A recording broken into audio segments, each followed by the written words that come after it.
Nah, nigga, we gonna talk about it. Fuck all that. Exclusives. Alright, so we got your boy J Ross from Fuck All That Exclusive. What it do, bro? What's happening? Thank you for inviting me on the show. Yeah, long time in the making. You already know, man. So for those that don't know, man, you're one of the journalism figures here in San Antonio. Introduce that to the Fuck All That Exclusive. I run Views from a Tone, the blog page. Post San Antonio hip hop content from artists from all over the city. Not just San Antonio, but Austin, Dallas too. But San Antonio is the root of it. Okay, that's what's up. That's what's up. So what made you even want to do that? Crazy story.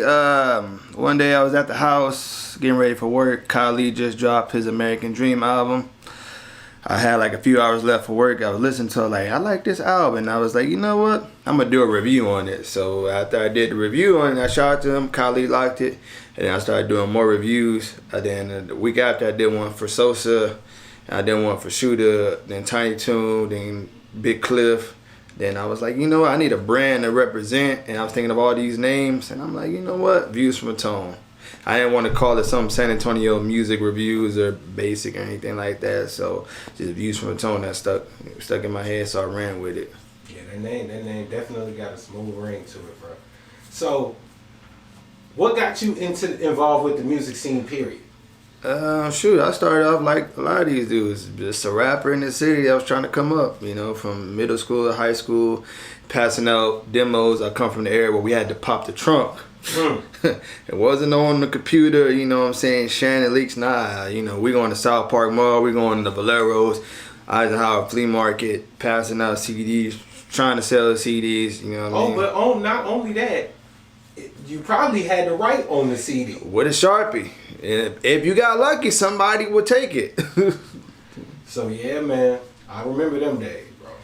Okay, so who's somebody on your channel that you haven't worked with yet that you would look forward to working with?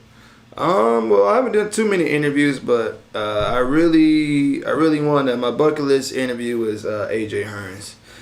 Just being a big fan of his music and stuff like that. He hasn't done too many interviews, so I definitely want to, you know what I'm saying, hear his story of the music industry, you know what I mean? Because he could tell us about going to them offices, so, you know.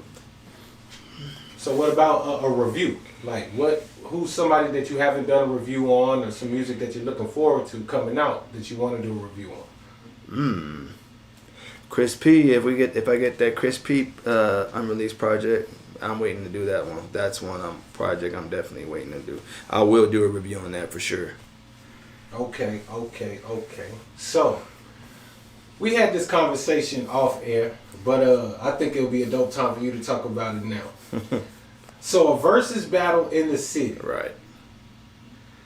Like, if you had your pick right now, who would you like to work with? Like, to see a versus battle. I want to see, man. I really want to see Kylie and Big Roddy. I think that would be a good one, but it's looking more like it might be Kylie and Sosa. I want to see Avon and Cheddar. Those are like the top ones I want to see. And then me and DJ F.A.D.E, we're going to do a Chris P and MG Vaughn versus battle soon. If he get back to me, his schedule's crazy, so. Yeah, the city will love that, bro. I ain't gonna lie, man. That's what's up, bro. So, when you were rapping, because you said that you used to rap, who inspired you to rap? Man, shoot, just people around me, really. My older brother, you know what I'm saying, CTS and all. I had a homeboy named YC. Just people from around DRE, you know. He go by City, but he always Cree to me. That was probably my favorite rapper in the city when I was a kid. I used to study his rhymes, try to rewrite his songs, man, because he was just so dope to me, just the way he spit. And this was 2006. You know, I was a big fan, so like Cree was like definitely like a big inspiration for me with the pen game. That's what's up. So could you see yourself picking the pen back up and releasing some music now? Yeah, I got a EP I'm working on, so I'm gonna come back for one project. Just, you know, I owe myself that just to do it. So, you know, I've been in the studio. I was in the studio a few months ago. I got a producer I'm working with. Shout out to John Anthony. So, you know what I'm saying? When the time is right, yeah, we'll hear some music. So. but I ain't putting a release date on it yet because I'm a perfectionist with my music. You know, I dig. I'm not just gonna give y'all no bull. So if you could do a versus battle with anybody in the industry, who would it be? Shoot, J. Cole and K-Dot. Why ain't nobody thought of, man, that would be crazy. J. Cole and K-Dot. J. Cole and K-Dot and Jay-Z and Wayne, or M and J, or M and Wayne. But I don't think Jay-Z gonna do a versus battle, so it ain't happening. And if Eminem do it, I'm pretty sure he's gonna pick the artist he wants to do it against. So that'll be lit though. That'll definitely be lit. Okay, so I got a question. Now this is funny. Who do you think is the biggest asshole between 50 Cent and Michael Jordan? Cause you know them niggas hold grudges forever, bro. Ooh, I'm gonna have to probably say MJ because 50 can go back to the block and chill with the people, you know what I'm saying? MJ can't do that, you know what I'm saying? 50 will snap a pic with some people. MJ ain't snapping no pic. But I mean, like, dog, there's some asshole niggas, bro. Like, if they didn't like you in the past, it's 30 years later and these niggas still don't like you. Yeah. And they do some whole ass shit. Yeah, Michael, he's more quiet with it. 50's he's out loud with it. So he gonna go straight to Instagram and clown you. That's one person I would not piss off. I try not to piss off. Like you gotta think about this, dog. 50 Cent still don't like Ja. Still don't. He don't like Ye. Well, and it's funny that we talk about that because Fat Joe was going to bring them out on a concert together on the show. 50 was going to do it, but Murder Inc. and them said, "Fuck that, we ain't." I don't think 50 would have done it, bro. Well, he was going to do it just for him because that's what him is. It was supposed to be for Chris Lighty or I think somebody. So Fat Joe was like, "Hey, I'm gonna bring them out." You know what I'm saying? And he's like, "50's gonna do it." And you know what I'm saying? Irv and them was like, "Man, fuck that. We ain't doing that shit. That's a no go." That's crazy. But it's crazy, like you know how 50 and Ja Rule's beefing. I was like in 5th grade. This was 2002. It's 2020. That beef been going on. And when I look at Mo3 and Yella Beezy beef, that's gonna be going on for that's what about this. Jordan still beefing with Isaiah Thomas. Still, dog. And it's funny because the new Pistons jerseys got the Jordan symbol on it. Wow, that shit crazy, bro. I ain't even think about that. Fam. I wonder how my man E Twist feel about that. He ain't spoke out yet. All right, so we gonna switch it up a little bit. So, what is it about the hip hop scene in San Antonio that you don't fucking like?